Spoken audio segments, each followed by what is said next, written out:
बिस्मिल्लाहिर्रहमानिर्रहीम। अस्सलाम वालेकुम डियर स्टूडेंट्स, उम्मीद करती हूँ आप लोग खैरियत से होंगे। आज हमने डिस्कस करना है यूनिट 2 स्ट्रक्चर ऑफ एटम्स के इंपॉर्टेंट शॉर्ट क्वेश्चंस।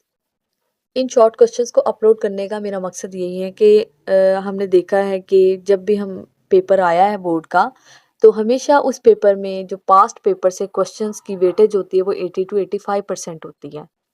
तकरीबन यही देखा गया है कि हर आने वाले पेपर में पास्ट पेपर से 80 to 85% मार्क्स का तकरीबन पेपर बनता है और 10 to 15 मार्क्स जो है वो न्यू क्वेश्चंस ऐड हो जाते हैं। तो कम से कम हमारा इतना तो बनता है कि हम 80 to 85% जो मार्क्स हैं हमारे वो हाथ से ना जाने दें, क्योंकि तकरीबन वो रिपीटेड क्वेश्चंस होते हैं। तो इसका असल मसला स्टूडेंट्स को आता है, स्पेशली 9th क्लास के स्टूडेंट्स को। उन्हें ये नहीं पता होता कि सवाल कहाँ से आना है, कैसे बनना है सवाल। पूरा चैप्टर शुरू से एंड तक पढ़ लेते हैं, लेकिन ना ही तो उन्हें आंसर्स का पता चलता है और ना ही शॉर्ट क्वेश्चंस का। तो यहाँ पे अब हम डिस्कस करेंगे वन बाय वन, ताकि जब आप इन क्वेश्चंस को देखेंगे और दोबारा चैप्टर को रीड आउट करेंगे तो आपको अंदाज़ा होगा कि फ़लाँ पैराग्राफ से किस तरह से सवाल बनेगा और किस तरह से आपने इसको आंसर करना है।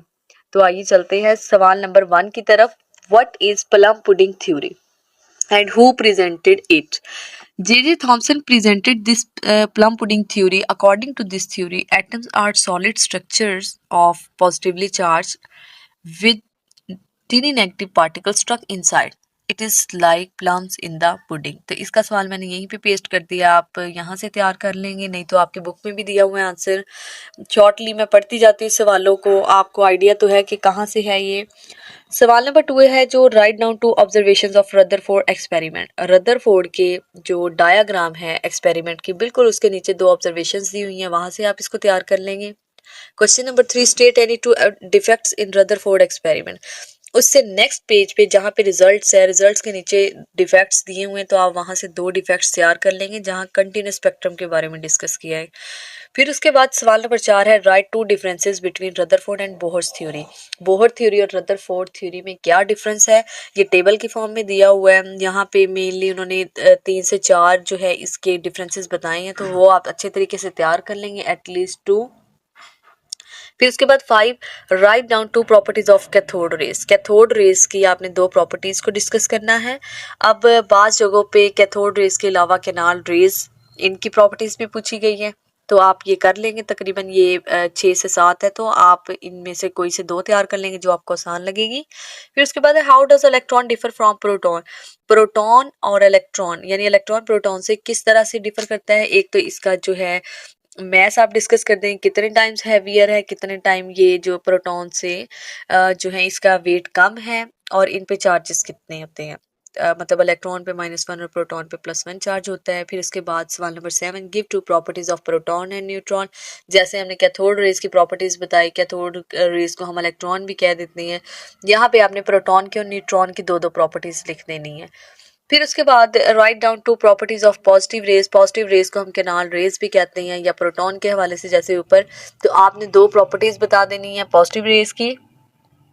फिर उसके बाद है question number 9, how are positive rays produced in discharge tube. ये जो डिस्कवरी ऑफ पॉजिटिव रेज है, कैनाल रेज है, वहाँ पे इसका आंसर है कि डिस्चार्ज ट्यूब में किस तरह से प्रोड्यूस होती हैं। और फिर उसके बाद है how James Chadwick discovered neutron. Discovery of neutron में इसका आंसर है जो एवरेज से अबव स्टूडेंट होते हैं, इंटेलिजेंट, वो बाज़ इसकी जो है वो इसकी इक्वेशन भी कर लेते हैं, लेकिन एवरेज स्टूडेंट या उससे बिलो के लिए just to the point answer इसका देना काफ़ी है। What are cathode rays. Cathode rays क्या होती है और किसने इसको डिस्कवर किया, जे थॉमसन ने, और नेगेटिवली चार्ज पार्टिकल्स होते हैं। इस तरह से आप इसको भी एक्सप्लेन कर देंगे। Differentiate between shell and sub shell, ये इलेक्ट्रॉनिक कॉन्फ़िगरेशन वाले पैराग्राफ में उससे जो है नेक्स्ट पेज पे इसका आंसर दिया हुआ है, आप इसको भी डिटेल में देख लेंगे थोड़ा सा, ताकि इसमें डिफरेंस कर सकें। What is maximum capacity of shell. Maximum capacity of shell, जहाँ पे शेल और सब शेल के बारे में बताया गया, वहाँ पे मैक्सिमम कैपेसिटी के बारे में बताया शेल की। मैक्सिमम कैपेसिटी से मुराद इसका फार्मूला है कि हर शेल में कितने कितने मैक्सिमम इलेक्ट्रॉन आ सकते हैं, तो इसका फार्मूला है 2n², स्मॉल n। तो इसके अलावा ये सवाल इस तरह से भी आ सकता है कि how many electrons can be accommodated in different shells of an atom. Atom के डिफरेंट शेल में कितने कितने इलेक्ट्रॉन अकोमोडेट हो सकते हैं, मैक्सिमम कितने इलेक्ट्रॉन आ सकते हैं, तो वही इसका आंसर है 2n²। फिर उसके बाद है define electronic configuration. Electronic configuration का आपने बता देना है कि ये डिस्ट्रीब्यूशन ऑफ इलेक्ट्रॉन होती है जो कि न्यूक्लियस के इर्द गिर्द सर्कुलर ऑर्बिट्स में होती है। गिव एन एग्जांपल ऑल्सो, फिर आप इसकी कोई भी एग्जांपल हाइड्रोजन के इलेक्ट्रॉनिक कॉन्फ़िगरेशन या सोडियम की जिसकी भी आपको आती है। 1s1 हाइड्रोजन के लिए आप लिख सकते हैं। Write down electronic configuration of Cl negative ion यानी क्लोराइड आयन। क्लोरीन का एटॉमिक नंबर 30 जो है वो 5 होता है, 35.5। तो इस तरह से क्लोराइड 17 होता है। जब इसके अंदर एटॉमिक नंबर के अंदर एक और हम ऐड कर देते हैं इलेक्ट्रॉन, तो इसका जो है वो 18 हो जाता है एटॉमिक नंबर। फिर इस तरह से आप 18 के साथ इसके इलेक्ट्रॉनिक कॉन्फ़िगरेशन करोगे, इलेक्ट्रॉन इसके जो आपके पास एटॉमिक नंबर है वो अब 18 हो जाएगा, पहले इसका 17 था। सॉरी, मैंने इसको बोलने में गलती कर दी। क्लोरीन का एटॉमिक नंबर, क्लोरीन एटम का 17 है, जबकि क्लोराइड आयन का एटॉमिक नंबर 18 हो जाएगा क्योंकि इसने एक इलेक्ट्रॉन गेन कर लिया है। तो आप 18 के हवाले से 1s2 2s2 इसके पूरे 8 इलेक्ट्रॉन कर देंगे यहाँ पे। डिफाइन आइसोटॉप, आइसोटॉप की डेफिनेशन कर देंगे, have same atomic number but different atomic mass. Give 2 example, आप यहाँ पे एग्जांपल दे सकते हैं कि हाइड्रोजन के 3 आइसोटॉप है, इसी तरह कार्बन के भी। अगर कोई एक एग्जांपल दें फिर उसकी आइसोटॉप्स बना दें, जिस तरह आपको ये आसानी लगे। मगर ये है कि सवाल टू द पॉइंट लिखे, दुरुस्त लिखें, उसमें गलती की गुंजाइश ना हो।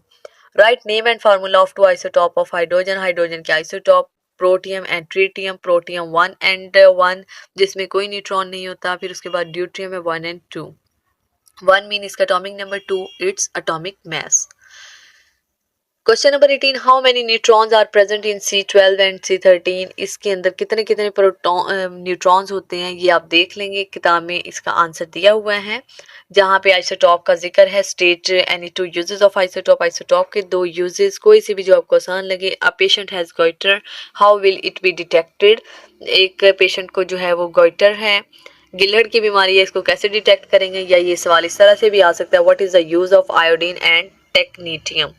टेक्नीटियम का और आयोडीन का, इनका आप यूज़ बता देंगे। ये भी वहाँ पे जहाँ पे मेडिकल ट्रीटमेंट है आइसोटॉप के यूजेस में, वहाँ पे इसका एग्जैक्ट आंसर दिया हुआ है।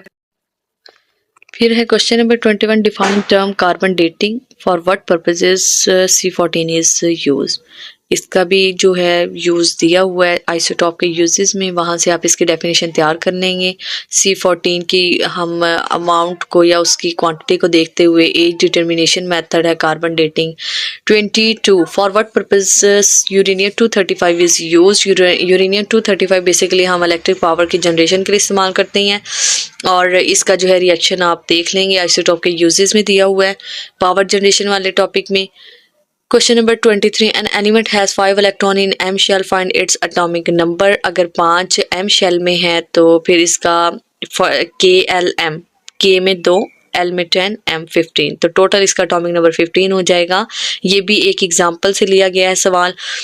फिर उसके बाद है what are the main postulates of Dalton's atomic theory. तकरीबन ये पेज के शुरू में ही, चैप्टर के शुरू में दिया हुआ डाल्टन्स एटॉमिक थ्योरी के कोई से आप पोस्टुलेट बता देंगे, 2 से 3 बता देंगे।